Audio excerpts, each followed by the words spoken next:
That was terminated, as you know, by President Trump. And in May of 2025, shortly after Mr.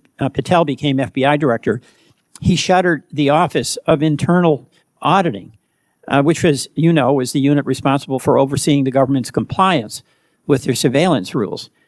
Ms. Gatin, how does that help create public confidence that when 702 is used, it is going to be for the purpose of national security protection, and it's being done in a way that's consistent with privacy rights that all Americans... This may look like a procedural debate about surveillance law, but it's actually a referendum on whether oversight still exists inside America's most powerful institutions. What's really being tested here is whether National Security Authority can operate without independent checks and still claim legitimacy. This raises broader questions about how power is restrained when watchdogs are removed instead of strengthened. In this video, we'll break down how a quiet series of internal decisions exposed a deeper vulnerability in the system designed to protect both security and civil liberties. Senator Welch. Thank you very much.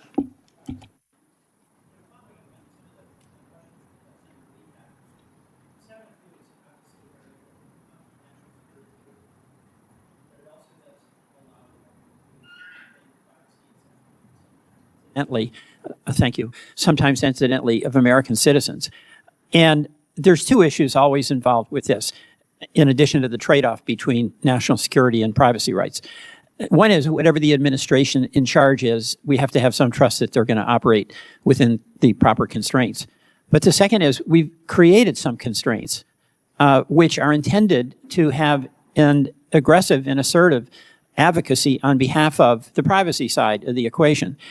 And one of those was the Privacy and Civil Liberties Oversight Board, which, as you know, is an intelligence watchdog that's charged with monitoring government compliance with the procedural safeguards on the surveillance activities.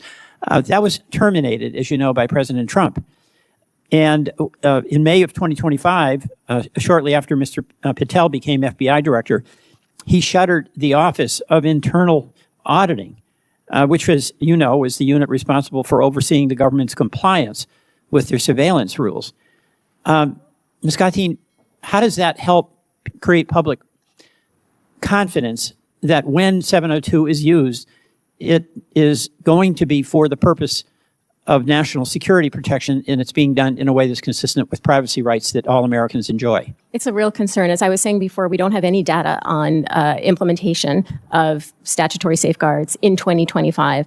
The fact that the Privacy and Civil Liberties Oversight Board was gutted, the fact that the Office of Internal Audits was disbanded, does not give a lot of confidence that the oversight provisions of RISA, for example, are being robustly enforced.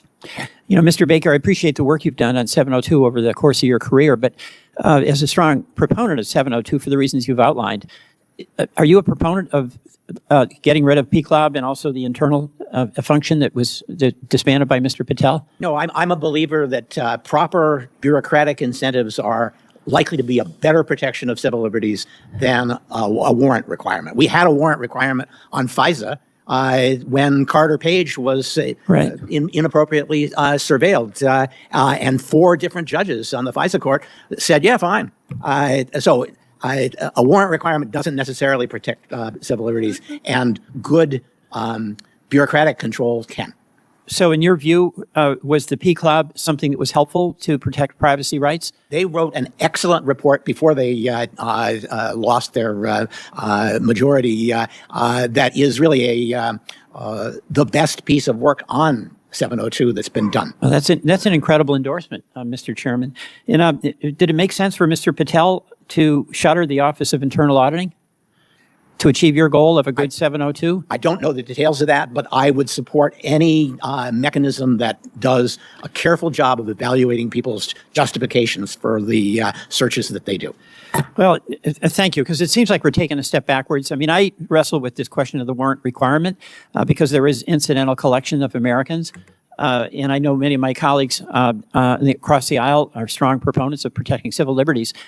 So when you have a couple of offices that are strong in the moment advocates for the balance, it's disappointing to me that those would be disbanded. Thank you. I yield back. Thank you, Mr. Chairman. And I want to probably just use my time. The moment lingers in the chamber as Senator Welch yields back, not with anger, not with theatrics, but with a quiet sense of disbelief. His words hang in the air. It's disappointing. Not shouted, not dramatized, simply stated. And sometimes, in the halls of power, disappointment carries more weight than outrage ever could. What unfolded in this exchange was not just a technical debate about surveillance authorities or bureaucratic structures. It was a warning, a slow, deliberate exposure of how trust in government is not lost all at once, but eroded decision by decision, office by office, safeguard by safeguard. Welch's focus was precise. He pointed to the shuttering of the Office of Internal Auditing under FBI Director Patel, coming on the heels of the dismantling of the Privacy and Civil Liberties Oversight Board.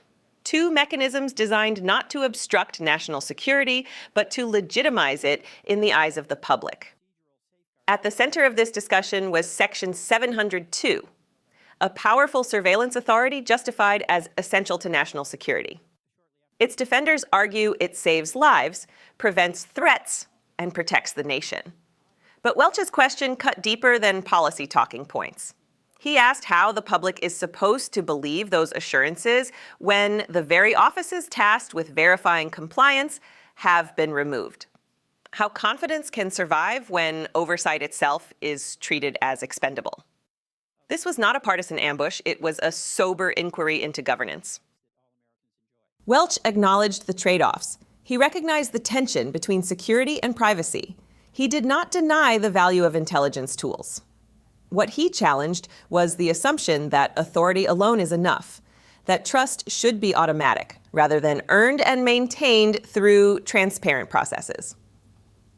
The witnesses reinforced the gravity of that concern. One noted the absence of meaningful data on how safeguards were implemented in 2025. Another described the work of the Oversight Board as the most thorough analysis of Section 702 ever produced. These were not critics of the system. They were professionals who had spent careers inside it. Their message was clear. Oversight does not weaken security.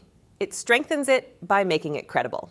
And yet, the record shows a pattern moving in the opposite direction. Oversight bodies eliminated. Internal review functions disbanded, justified perhaps as streamlining, defended perhaps as efficiency. But the cumulative effect is unmistakable. Fewer internal checks, less institutional resistance to error. A system increasingly reliant on good intentions rather than enforceable accountability. History offers a cautionary backdrop.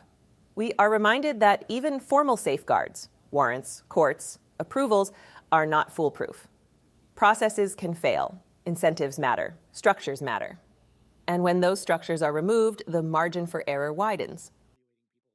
Welch did not argue that every solution lies in more paperwork or stricter requirements. He argued something more fundamental, that balance requires active advocates on both sides of power. Remove one side and balance collapses. This exchange revealed something deeper about leadership in moments of institutional choice. Decisions about oversight are rarely headline-grabbing. They do not dominate campaign speeches, but they define the character of governance. They determine whether power is exercised with humility or entitlement, whether authority is accompanied by responsibility or shielded from scrutiny. What makes this moment resonate is not what was said alone, but what it represents. A senator asking plainly why mechanisms designed to protect public confidence were deemed unnecessary. Witnesses admitting that those mechanisms worked. And no clear explanation for why they were removed in the first place. In a democracy, secrecy is sometimes necessary, but secrecy without accountability is corrosive. Surveillance without oversight invites doubt, and doubt, once seeded, spreads quietly through public institutions, weakening the very legitimacy those institutions rely on to function. This is how trust frays, not through dramatic collapses, but through incremental choices that signal to the public that scrutiny is inconvenient, that verification is optional, that confidence should be assumed rather than earned. Welch's disappointment was not personal. It was civic.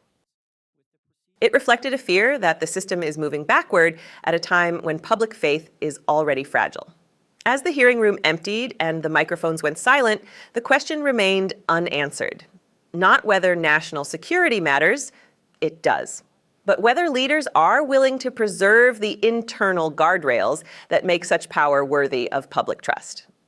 In the end, this moment was not about one office or one director. It was about the principle that power must always be watched, especially by those who wield it. Because when oversight disappears, accountability fades. And when accountability fades, the foundations of democratic governance begin to crack. This is why moments like this matter, why quiet questions deserve loud attention, and why it falls to the public to notice not only what government builds, but what it chooses to dismantle. If you believe accountability is not an obstacle, but a safeguard, if you believe trust must be earned through transparency and responsibility, then stay informed, stay engaged, and support independent coverage that follows these decisions to their core. Subscribe to Liberty Report USA.